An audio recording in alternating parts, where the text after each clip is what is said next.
Hey guys, welcome back to my channel. My name is Kim and I like to do recaps of old horror movies or just old movies in general. So as you can see by the title of this video, we're going to be looking at the original Frankenstein that came out in 1931.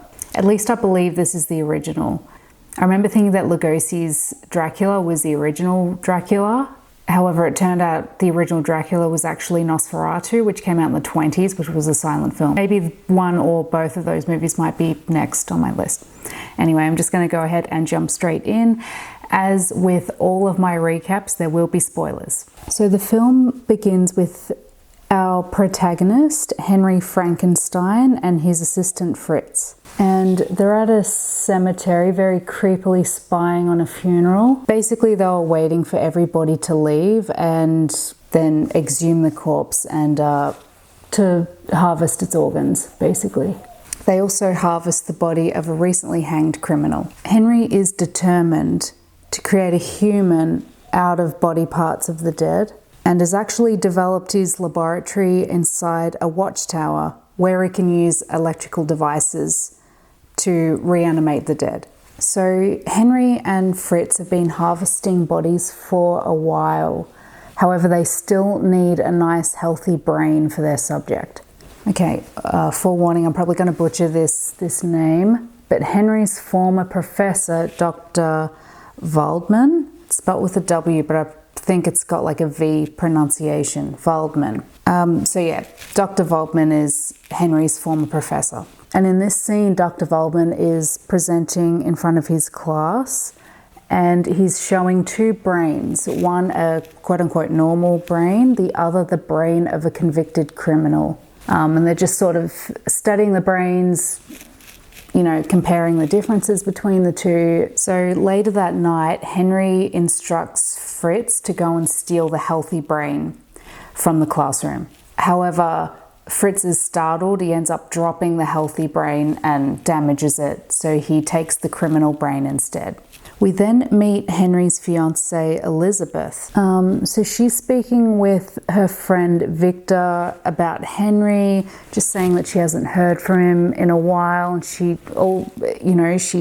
writes him letters and stuff, but he barely communicates, if at all. And while I don't condone breaking off an engagement for a reason like this, I couldn't help but notice how handsome Elizabeth's friend Victor is. I mean, he is just a tall glass of water. He's a tall drink of water, tall glass of milk, tall glass of almond milk if you are vegan, tall glass of soy milk if you are vegetarian. Is that what they said back then? He also seems to really care about Elizabeth as well. So I'm sort of watching this scene thinking, well, hey, if it doesn't work out with Henry, you've got a very nice, caring man who is good looking on top of it as a backup. And as I'm watching them interact, I am wondering why she chose Henry over him. And then you find out later on that Henry is the son of a baron. So there you go. So Victor knows Dr. Waldman as well, and Waldman, being Henry's former professor, probably has an idea of what he's been up to. So they meet up with Waldman, who informs them that Henry is just obsessed with creating life from death, or life from dead body parts. So Waldman, Victor, and Elizabeth, they all head up to Henry's laboratory. So just as they're arriving, Henry and Fritz are making the final preparations. They've completed the body and they are in the process of rigging it up to these electrical devices, and then they're going to raise the body into an opening in the roof. Oh, by the way, there's an electrical storm happening. So they're planning to raise the body through an opening in the roof where it will be exposed to this electrical storm. And the theory is that the electricity from the lightning is going to hit these electrical devices and shocking Frankenstein's monster into existence. Or shocking the creature to life, I should say, not into existence. Y'all know what I mean. Henry and Waldman discuss Henry's creation and debate whether or not it is ethical. Waldman reveals that the brain that was stolen from his classroom was actually the one that belonged to a criminal. We also see the very famous "It is alive" scene. Oh, it's alive! It's alive! It's alive! It's alive! So Frankenstein's monster enters the room and, when prompted by Henry, sits down on a chair. Henry opens up the roof again and exposes the monster to sunlight. And the monster seems to really enjoy this. All of a sudden, Fritz comes running in. He's holding a flaming torch, and the monster appears to be very frightened of the fire, and he starts behaving quite erratic. So unfortunately, Henry and Waldman see this behavior as the monster attacking Fritz, or attacking them in general, or being violent in general, I should say. Henry has the monster chained up in the dungeon. How many watchtowers have dungeons? And again, I don't know why I'm thinking that much about this. And if that wasn't bad enough, Fritz, upon realizing that the monster does not like fire, starts terrorizing him with a flaming torch and whipping him at the same time. So Waldman and Henry were back upstairs in the lab, and they hear Fritz scream bloody murder. So they rush as quickly as they can to the dungeon and see that the monster has hanged Fritz. Henry and Waldman decide to kill the monster via lethal injection. So they try letting him out of the dungeon so that they can kind of catch him and administer the drug. So the injection wasn't exactly fast acting, and Henry takes quite a beating in the process. Yeah, sorry guys, I forgot to mention that after the monster was brought to life, Victor and Elizabeth head back into town. They don't stick around like Waldman does. So during this kerfuffle is when Victor comes back, and he gives them a heads up because Elizabeth and Henry's father are actually coming to pay him a visit. So Victor enters to see that Henry and Waldman have taken a beating and there's an unconscious monster lying on the floor. He helps drag the body back into the dungeon and they lock up the monster just as the Baron and Elizabeth are arriving. So Elizabeth and Henry's father go upstairs to Henry's lab to find an exhausted Henry pretty much passed out at this point. The Baron and Elizabeth say, you know what, it's time for you to come home and get the care that you need. You are not doing so great. As you can imagine, Henry's dad being a baron means that their house is nice, to say the least. So Waldman decides to stay at Henry's lab in the watchtower to keep an eye on their unconscious monster friend, who regularly needs to be given this lethal injection. Well, I believe it's meant to be lethal. It doesn't seem to be working on him. It's keeping the monster sedated. However, his body keeps burning through it, and Waldman has to keep administering the drug. And Waldman starts taking notes, and his notes state that he's gonna perform the dissection.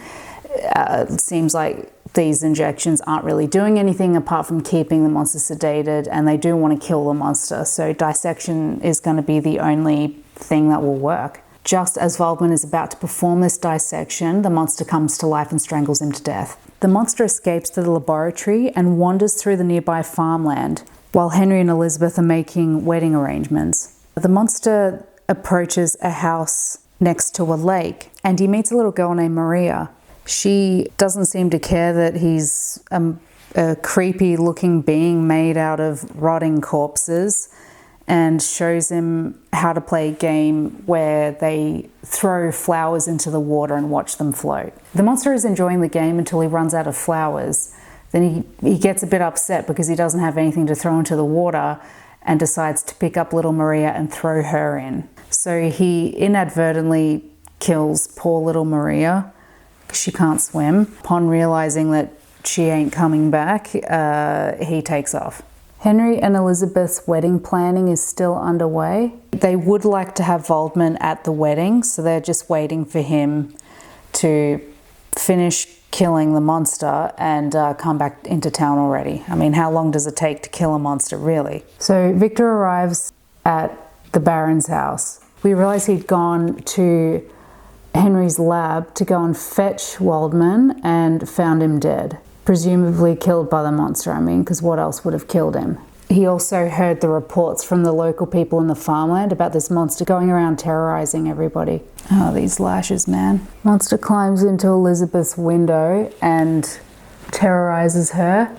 She screams and everybody comes running. I'm talking like Henry, Victor, everybody else in the house. And the monster is frightened off. He ends up escaping back out the window where he came in. Elizabeth faints afterwards. Maria's father is then seen wandering through town carrying his daughter's lifeless body. He says she was murdered. So the villagers form an angry mob to track down the killer. I'm talking torches, pitchforks, dogs, the works. So the mob splits up, and for a brief moment, Henry is alone, and the monster ambushes him and knocks him out. The monster then carries Henry to an old windmill and takes him all the way to the rooftop of the windmill. The monster actually tosses Henry from the roof. However, he falls on the blades of the windmill and they break his fall. So Henry survives. So some of the villagers take Henry to get some urgent medical care while the rest of the villagers set fire to the windmill. So this leaves the monster to suffer a grisly fate, surrounded by the thing he fears most, fire. The film ends with the Baron toasting his son and future grandchild as Henry lays in bed recovering and Elizabeth is by his side. And so that is the movie. And I haven't quite finished my makeup yet, so let's see if I can pop on some gloss and I will call it a day. So usually when I do these recaps, I have some fun facts. You know, there are a few, however, I didn't find any of them particularly interesting. I mentioned Lugosi at the start of, again, I'm probably butchering that poor man's name, Lugosi. I mentioned him at the start of this video. Apparently he was considered to play the role of the monster. However, he didn't like the fact that the monster is just this voiceless killing machine. I think he wanted the monster to be more representative of Mary Shelley's monster in the original novel. And in her novel, the monster has thoughts and feelings and can talk. I've not read the book. I think I'm going to now though. I find it really interesting how it just sounds to me like it could be a fascinating read about a misunderstood monster. If you're more interested about the book, there was a very entertaining episode of Drunk History. It's narrated by Rich Fulcher, and he tells a story about how Mary ended up coming up with the idea of Frankenstein. Now at the time when she came up with the idea, it was before she was married, so her surname wasn't Shelley, it was, and I'm reading from my phone here, Wollstonecraft Godwin. And I'm bringing that up because because I had to read off my phone. I'm 100% sober, and even I struggled saying her maiden name. And poor Rich is, you know, because side note, I'm a big Drunk History fan. And in my opinion, Rich is like the one who goes blackout drunk in every episode that he's in. He fully commits. I feel like he commits more than anybody else they've had on that show. And the poor guy is trying to say her surname over and over again. Like one of the crew members, I think it was one of the producers behind the camera, had to like say the name to him a couple of times before he got it right. I highly, highly recommend that episode of Drunk History if you can get your hands on it. It's really informative and it's funny, but also it has content which I'm not really comfortable sharing on my channel. My channel is designed for hopefully all ages, or as many ages as possible, and that story has quite a lot of like adult content in it. So yeah, anyway, this was my video on Frankenstein from 1931. Have you seen this movie? Do you think you will see this movie? What did you think of it? So yeah, thank you all so much for watching, and I will be talking to you all again next week. Bye.